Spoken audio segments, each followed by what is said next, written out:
Nós estamos na série Nova Aliança. Como eu disse a vocês, daqui a 2 domingos, a gente termina o capítulo 5, e aí nós vamos fazer um mês da série A Bíblia Responde, que é as dúvidas que nós temos, e eu vou tratá-las aqui.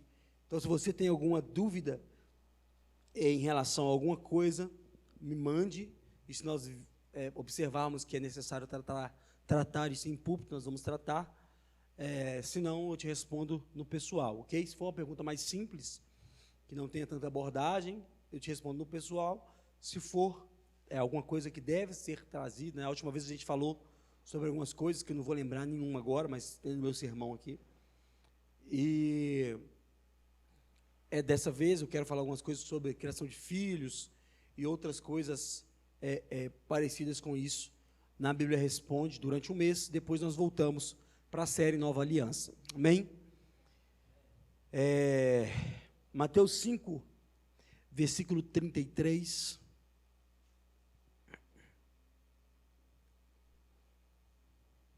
Mateus capítulo 5, versículo 33, deixa aberta aí a sua Bíblia, vamos orar. Deus, nós louvamos ao Senhor e engrandecemos por Tua palavra, pelo Teu amor, que tem nos alcançado, Pai, e o Senhor tem sido bom para conosco. Nós queremos que a Tua palavra fale em nosso coração, e que nós possamos sair deste lugar transformados, Pai, que nós possamos sair deste lugar com a mente renovada, com o coração renovado, para viver a Tua obra, viver conforme a Tua vontade, e conforme a Tua palavra, em nome de Jesus, amém. Deixe sua Bíblia aberta aí no livro de Mateus, não feche ela, nós vamos lendo conforme a mensagem for caminhando, porque hoje é um tema um pouco mais leve, que eu quero tratar com vocês. E só para nós lembrarmos, na semana passada nós falamos sobre o divórcio, e falamos os únicos motivos que um cristão pode se divorciar, né? Biblicamente, quais são os únicos motivos que um cristão pode se divorciar, que é a questão da imoralidade sexual e na questão da violência doméstica, que são os dois motivos óbvios que nós achamos na exposição do versículo. O restante, se você casou, você tem que aguentar até o final. Mas esses dois motivos da base para a separação não quer dizer que deve, mas quer dizer que pode, né? Se achar perdão em algum aspecto, principalmente da traição, né? Na violência é mais complicado, que a violência é algo que vai além, mas na traição, se você achar que deve perdoar, é sempre um caminho ideal a se seguir, porque o perdão é o que o Senhor nos ensinou, mas a única base para a separação é essa. O restante, se você casou, você tem que aguentar até o final do seu casamento, amém? E nessa mesma continuação do Sermão do Monte, onde Jesus está reestabelecendo as bases cristãs e as bases com que Moisés tinha dito, e agora ele está dizendo acima disso, nós vamos ver agora o que ele diz em relação ao juramento, né? Aqueles que juravam em nome de Deus, ou juravam alguma coisa para Deus, e o que Jesus vem falando em cima disso. Como é que Jesus trata a relação do falso juramento e do verdadeiro juramento com os seus discípulos?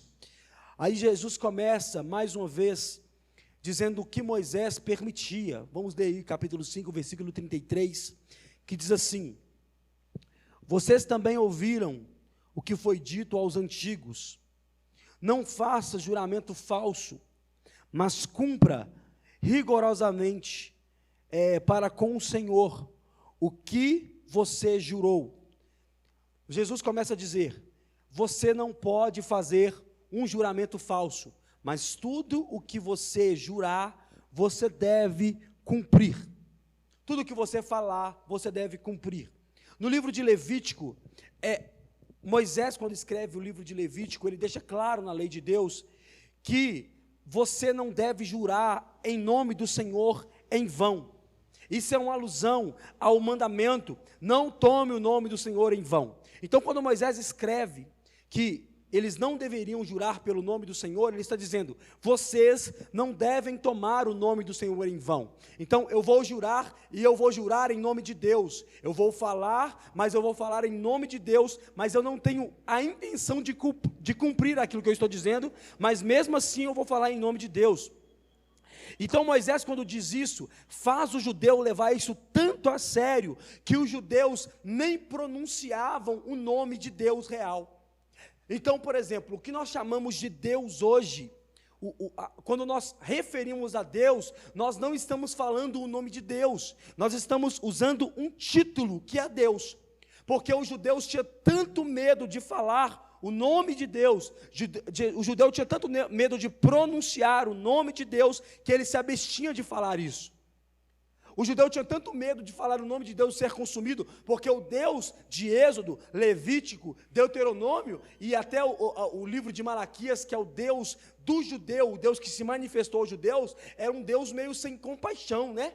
Quando nós olhamos assim a fundo, parece ser um Deus sem compaixão, um Deus que não tinha dó, um Deus que abria a terra e engolia o povo, um Deus que os próprios irmãos de Moisés, Miriam e Arão, foram consumidos de lepra quando falaram mal dele. Parece que era um Deus sem compaixão, portanto o povo tinha medo de pronunciar o nome de Deus, e portanto quando iriam jurar, eles não juravam em nome de Deus de forma alguma.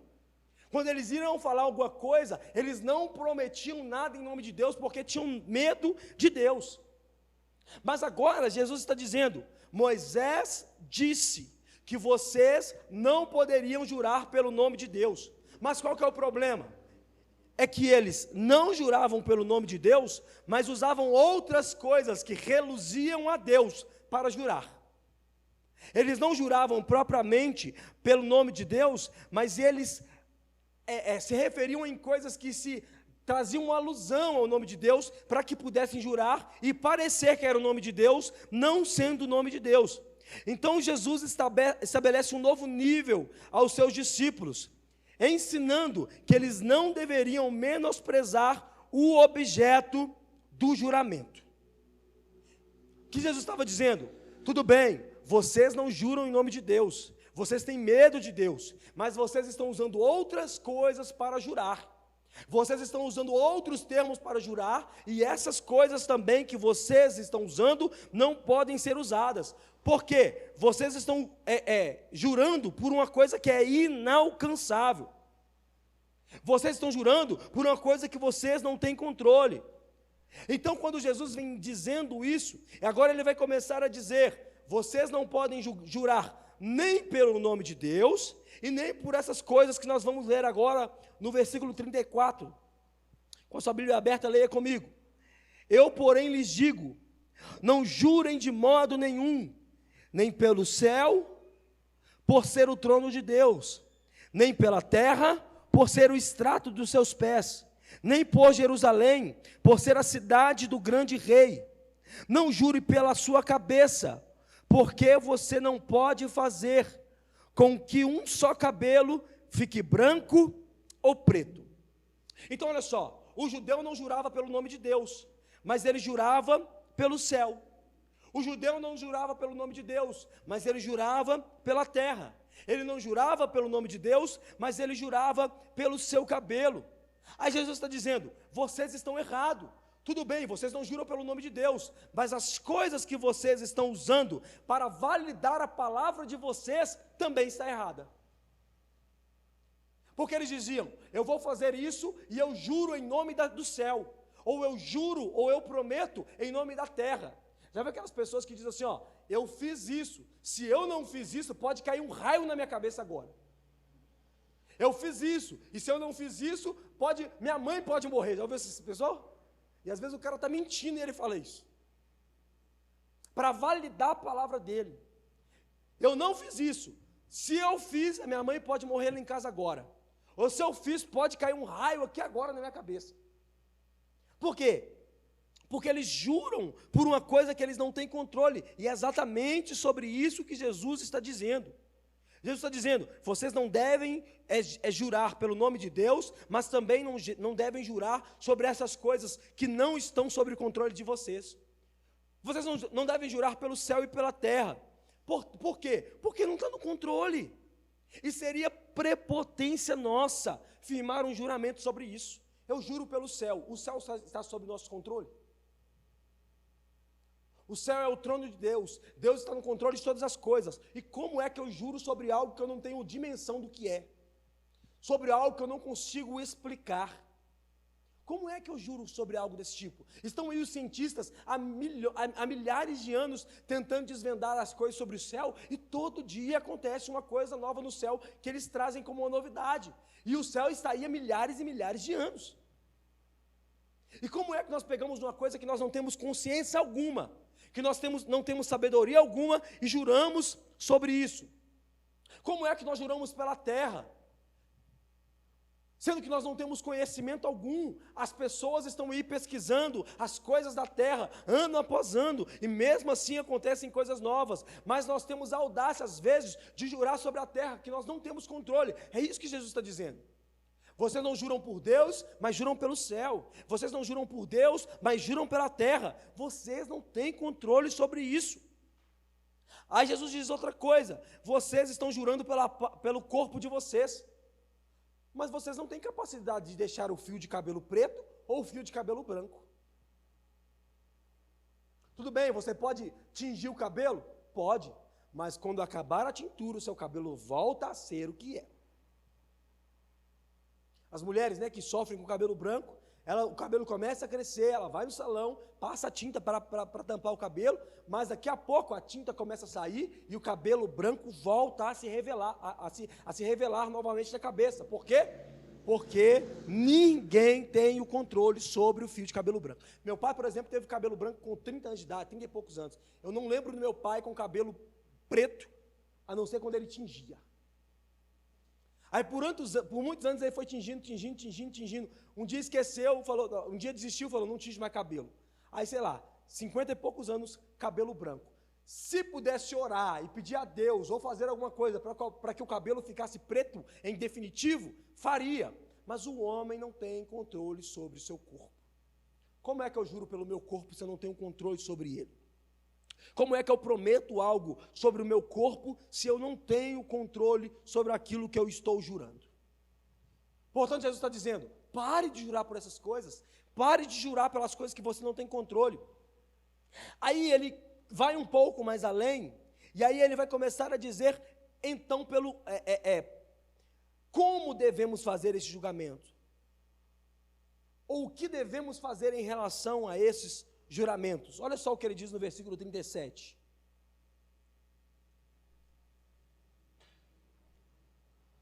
Que a palavra de vocês seja sim, sim, não, não.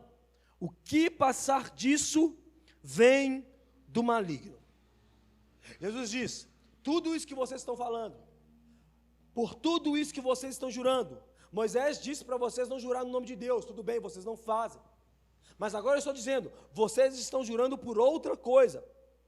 Mas tudo isso que vocês estão jurando, vocês devem parar de jurar. Por quê? Porque a palavra de vocês tem que ter peso. Porque a palavra de vocês tem que ser sim, sim e não, não. O que você dizer tem que ser realizado. Quando você disser, eu não vou fazer, tudo bem, não faça. Mas quando você disser, eu vou fazer, você deve fazer, porque a sua fala deve ter um peso. Eu anotei aqui dois motivos, né? Porque Jesus disse isso.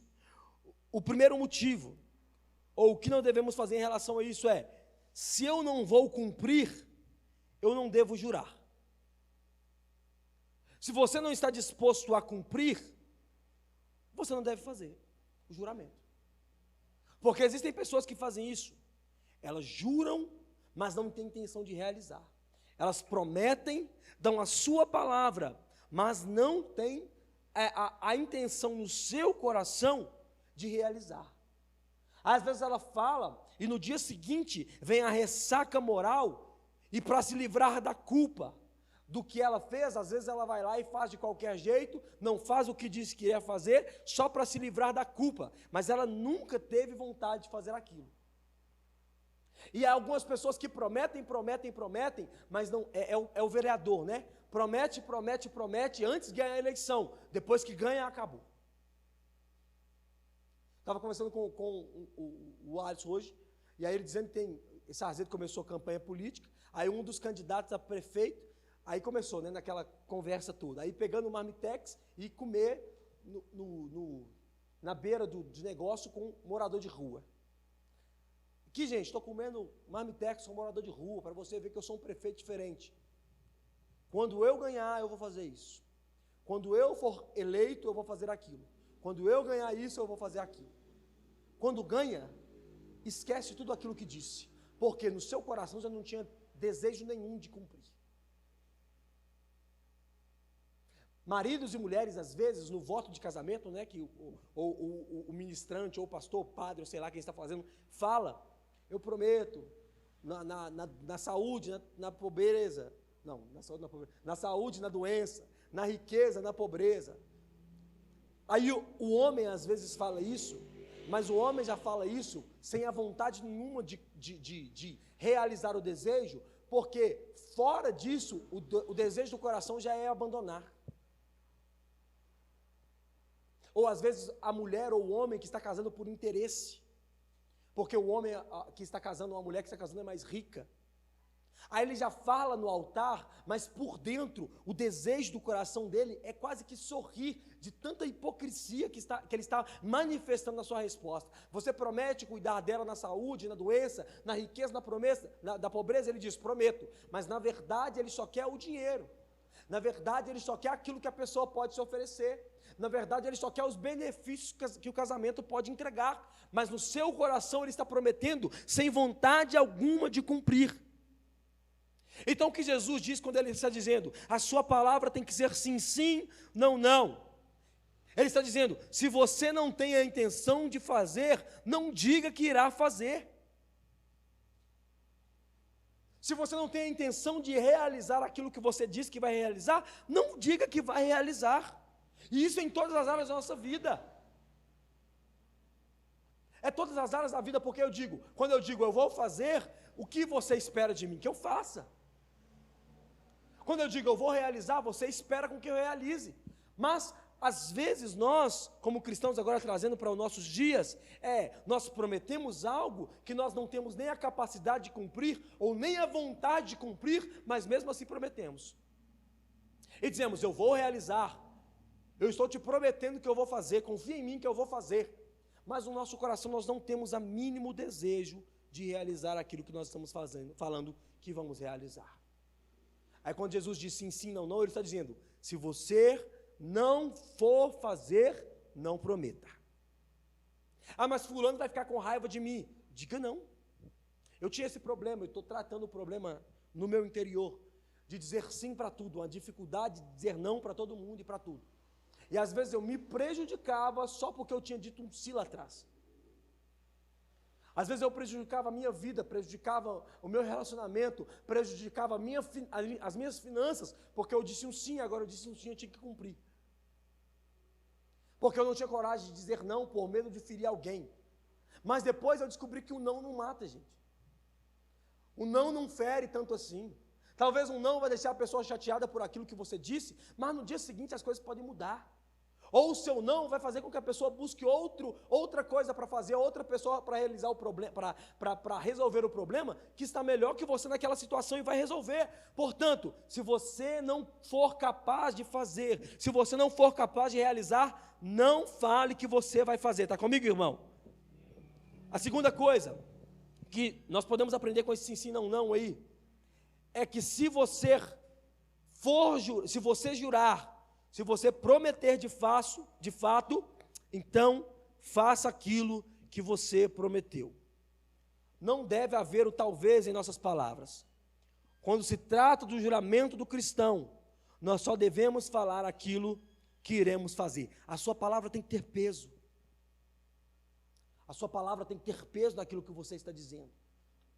Quando você falar, as pessoas têm que entender que é você que está falando. Se você está falando, então quer dizer que você vai fazer.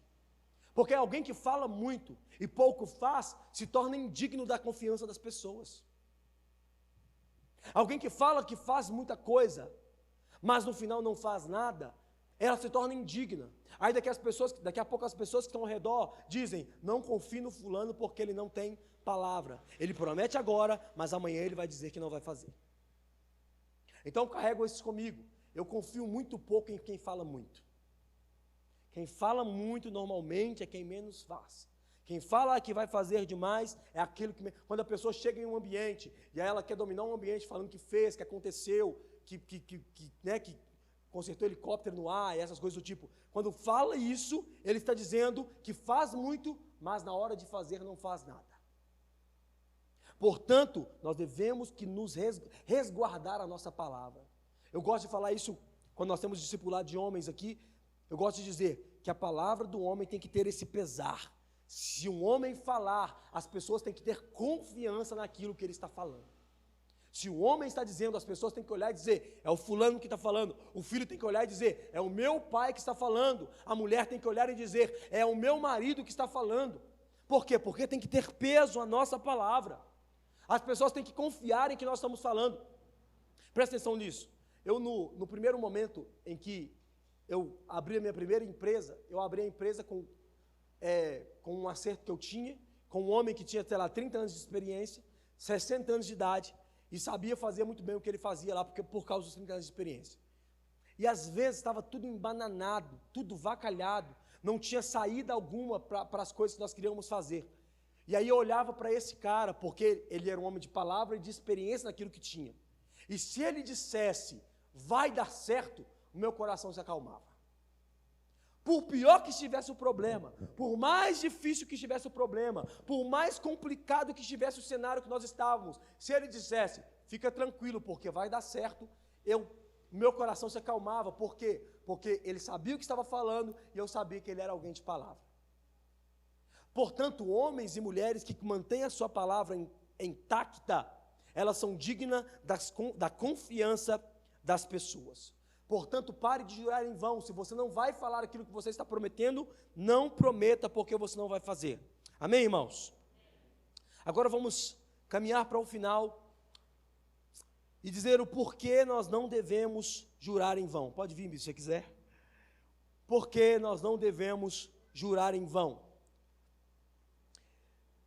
Primeiro ponto que nós não devemos jurar em vão é porque nós somos cristãos e, portanto, devemos imitar a Jesus. Primeiro motivo por que você não deve jurar em vão: porque você é um cristão e cristãos devem imitar ao seu Senhor. O que você jura, o que você promete, diz muito sobre quem você é. O que você está prometendo diz muito sobre o que você é. Diz muito. Aquilo que você está falando diz muito sobre o que você se comporta, da forma que você se comporta.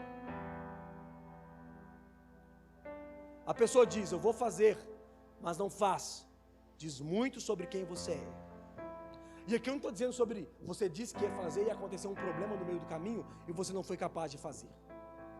Porque isso pode acontecer. Mas aqui eu estou falando sobre você falar não querendo cumprir, no final das contas sabendo que não vai conseguir cumprir, ou que você não quer cumprir, mas está falando só para agradar. Você é um servo de Deus, portanto você tem que imitar a Jesus, e a sua palavra tem que ser peso. E se você ignora isso, quer dizer que você deve avaliar se você nasceu de novo ou não. Se você ignora o fato de que se você nasceu de novo, a sua palavra tem um peso, você deve reavaliar o seu novo nascimento. Todo aquele que nasceu de novo, todo aquele que é cristão, deve imitar a Cristo, portanto, o seu juramento, a sua palavra deve ter peso. Segunda coisa, Deus sabe, preste muita atenção nisso, Deus sabe se de fato iremos cumprir antes mesmo de nós prometermos. Deus sabe se de fato você vai cumprir antes mesmo de você prometer. Olha só o que diz o livro de Salmo 139, versículo 4. Antes mesmo de eu falar, Senhor, o Senhor sabe o que eu vou dizer. Olha o que o salmista diz: antes de eu falar, o Senhor sabe o que eu vou dizer. Ou seja, antes de você prometer, o Senhor sabe se você vai ou não cumprir. Antes de você verbalizar com a pessoa: eu vou fazer com você, o Senhor está de olho dizendo: eu sei se você vai eu sei se você vai de fato ou não cumprir o que você está dizendo. Portanto, todas as vezes que você promete algo que você diz que você vai fazer e você não fizer, o Senhor já sabia muito antes se você ia realizar ou não. Portanto, atente-se naquilo que você está prometendo. Atente-se naquilo que você está falando.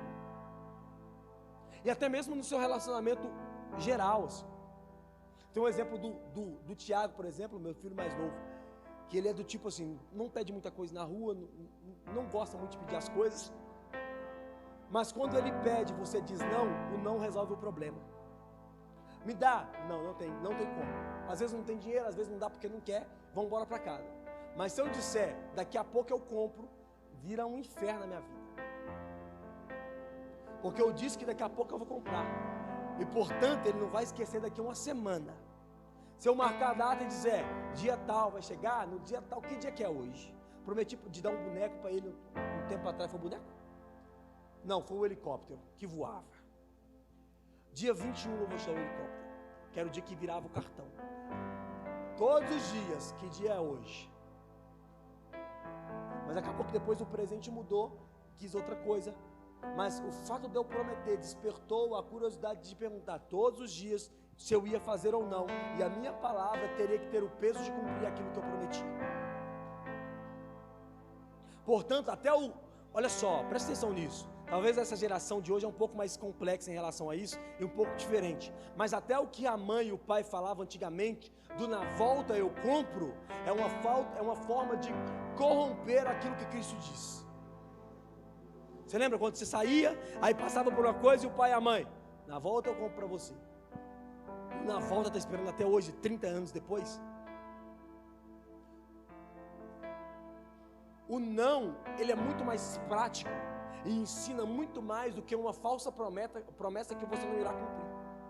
Então quando você diz ao seu filho: filho, agora eu não posso comprar não, mas na volta eu compro, mas no seu coração você não tem a intenção de cumprir, você já está mentindo.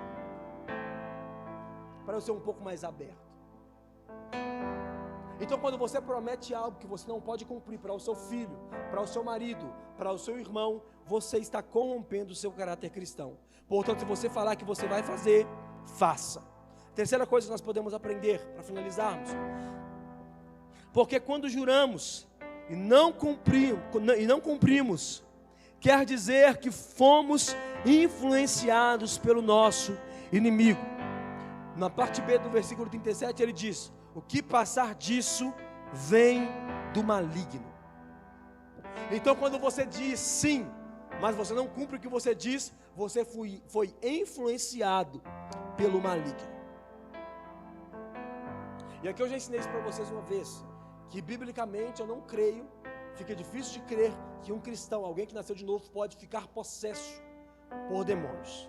Nasci de novo. Se você nasceu de novo, Cristo habita em você, o diabo não tem poder sobre você, portanto ele não pode te possuir, envergar, né? Nível universal lá não pode acontecer, mas ele pode te influenciar mentalmente. Vemos lá em Davi, no livro de Reis, quando está tudo bem em Israel, tudo em paz, aí Satanás incita Davi para que ele possa levantar um censo. Olha o perigo disso, irmão. Satanás, a Bíblia é clara em dizer, Satanás incitou a Davi a levantar um censo. Aí Davi manda levantar o censo. Aí o seu soldado Joabe questiona dizendo: para que levantar censo? Ele diz: levante porque eu estou mandando. Joabe levanta o censo, chega em Davi, diz o censo, todos os soldados que tinham em Israel. Aí Deus vem confrontar Davi: para que você fez censo? Eu mandei fazer censo? Não. Quem mandou? Satanás. Aí Deus combate Davi e diz: você vai ter que escolher 3 dias nas minhas mãos, 3 meses de fome, ou 3 anos na mão dos seus inimigos. O que você quer? porque fui influenciado por Satanás. Portanto, quando você diz algo que você não está disposto a cumprir, quer dizer que você está sendo influenciado por Satanás. Quer dizer que você está sendo influenciado, você está trabalhando para o seu inimigo. Você está trabalhando por alguém que você está combatendo. Você está trabalhando para aquele que é o inimigo da sua alma. Quando você diz sim, quando a sua resposta no final vai ser não, você está trabalhando para Satanás. Quando você promete algo que você não consegue cumprir, Satanás está te influenciando. Portanto, quando você disser uma palavra, trate de cumprir. Se você é filho, e aí sua mãe diz para você fazer, você diz, eu vou fazer, mas depois você não faz, trate de fazer aquilo que você cumpriu que vai fazer. Se você é pai, e aí você diz, eu vou fazer, mas você não faz, trate de fazer aquilo que você prometeu que vai fazer. Porque a sua palavra deve ter o peso da palavra de um cristão. A tua palavra deve ter o peso da palavra de Cristo. Amém? Fique de pé no seu lugar.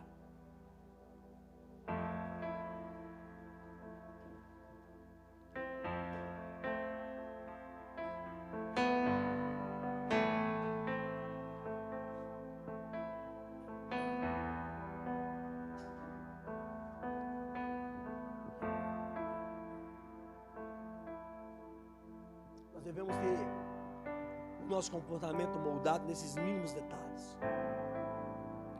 As coisas mais que parecem ser as mais desprezíveis, nós temos que ter um bom comportamento. Porque existe um mundo nos rodeando e percebendo e observando aquilo que estamos fazendo. Portanto, se tem alguém que deve ter peso na palavra, somos nós, como cristãos. Porque o mundo está nos observando e nos odiando. Mas Ele não nos odeia porque nós parecemos com eles. Ele nos odeia porque o nosso comportamento deve ser diferente. É isso que Ele espera de nós. O mundo está aguardando a manifestação dos filhos de Deus nessa verdade. Então, portanto, se você prometer, trate de cumprir. Feche os olhos. Deus, nós louvamos ao Teu nome, Jesus. E queremos nos tornar cada dia mais parecidos com o Senhor. Deus, que em nome de Jesus, que o Senhor possa, Pai, trabalhar em nossas vidas e possa colocar, meu Deus, em nosso coração a vontade de Te obedecer nos mínimos detalhes. Deus, que em nome de Jesus, Pai, que o nosso coração possa estar no Senhor, que a nossa fala possa estar no Senhor, e que a nossa fala, Pai, a partir de hoje possa ter um peso, que nós não possamos jurar em vão, que nós não possamos, Pai, falar aquilo que não iremos cumprir, mas que nós possamos, Pai, falar só aquilo que iremos cumprir. Meu Deus, se tem alguém aqui nessa noite que tem dificuldade de falar não, que tem dificuldade, Pai, que falar que não consegue fazer, mas diz sim, mas mesmo assim não consegue fazer no final, que o Senhor, em nome de Jesus, possa trabalhar nesses corações, para que a pessoa possa conseguir dizer não naquilo que não consegue fazer, e dizer sim só para as coisas que conseguem fazer, Pai. Que nós possamos ser bons maridos, bons pais, bons filhos, Pai, e que a nossa palavra possa ter peso no nosso dia a dia, no nosso trabalho, no meio dos nossos amigos. Em nome de Jesus, nós louvamos ao Senhor, Pai, e Te pedimos para que o Senhor possa cuidar de nós e cuidar da nossa forma de agir, em nome de Jesus. Amém e amém. Se você pode, aplauda Jesus no seu lugar.